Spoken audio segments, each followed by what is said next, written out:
अस्सलाम वालेकुम। मेरा आज का टॉपिक ऑफिशिएटिंग प्रमोशन के मतलब है। चूँकि बहुत ज़्यादा केसेस हमारे पास पंजाब सर्विस टेबल में आ रहे हैं, जिसमें 10 साल कबल, 15 साल कबल किसी भी सरकारी मुलाजिम को ऑफिशिएटिंग बेस पे प्रमोट किया गया था। अब जब उसे 2021, 20, 22 में रेगुलर प्रमोशन दी गई, तो उसके उस अरसा को जो किसी सरकारी मुलाजिम ने बतौर ऑफिशिएटिंग बेस पे काम किया था, शामिल नहीं किया गया। सबसे पहले मैं वजाहत करूंगा कि ऑफिशिएटिंग प्रमोशन के बारे में रेलिवेंट रूल्स क्या कहते हैं। तो ये Punjab civil servant appointment and condition of service rules 1974 में उसके रूल 13 में इसकी बड़ी डिटेल से वजाहत कर दी गई, और वो कंडीशंस भी बता दी गई कि जिनकी रोशनी में ऑफिशिएटिंग बेस पर प्रमोशन होनी थी। और वो कंडीशन बड़ी वाजे थी, उसमें कोई एबिलिटी नहीं थी, वो मैं बता देता हूँ।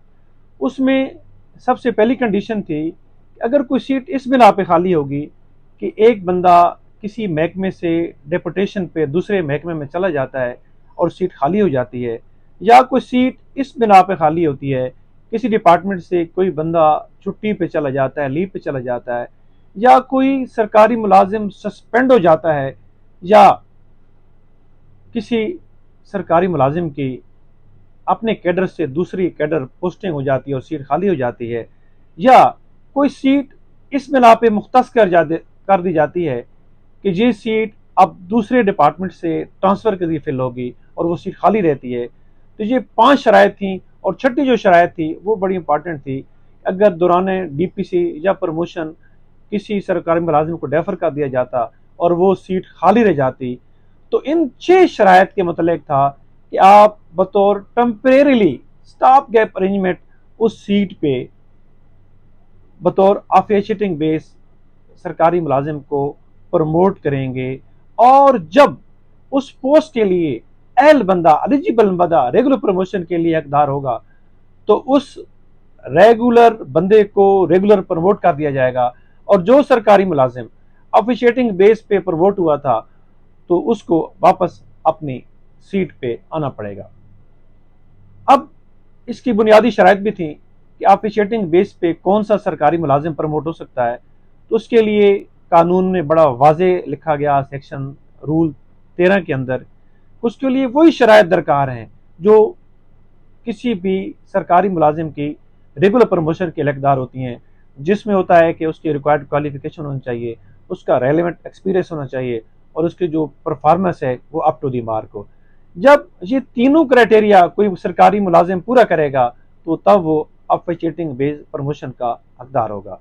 अब नेक्स्ट क्वेश्चन आता है कि क्या ऑफिशिएटिंग प्रमोशन के बाद सरकारी मुलाजिम किसी राइट का हकदार होता है? तो उसका जवाब है नहीं, क्योंकि ये टेम्परेरी था, स्टॉप गैप अरेंजमेंट थी।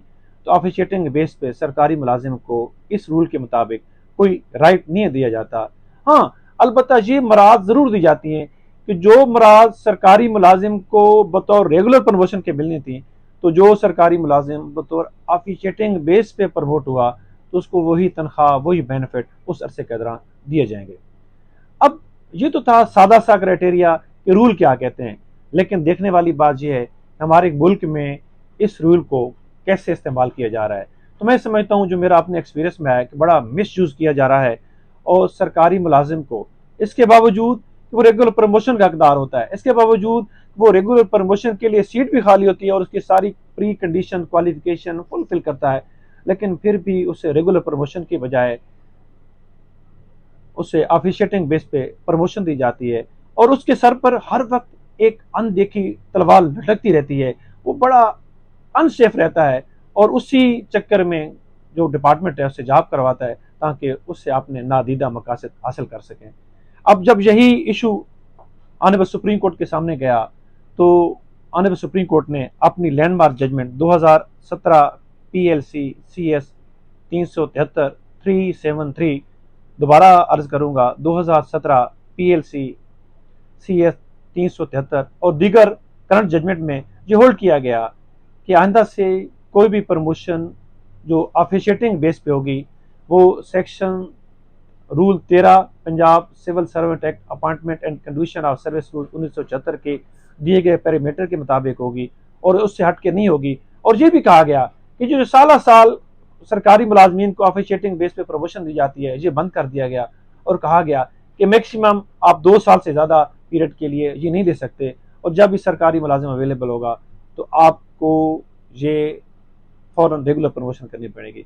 इसके बावजूद भी अगर आपको कोई मालूमात चाहिए तो आप मुझे शाम 3 से 6 बजे तक कॉल करके इस बारे में मज़ीद मालूमात ले सकते हैं। मेरा नंबर है 0300 608 1067। बहुत मेहरबानी।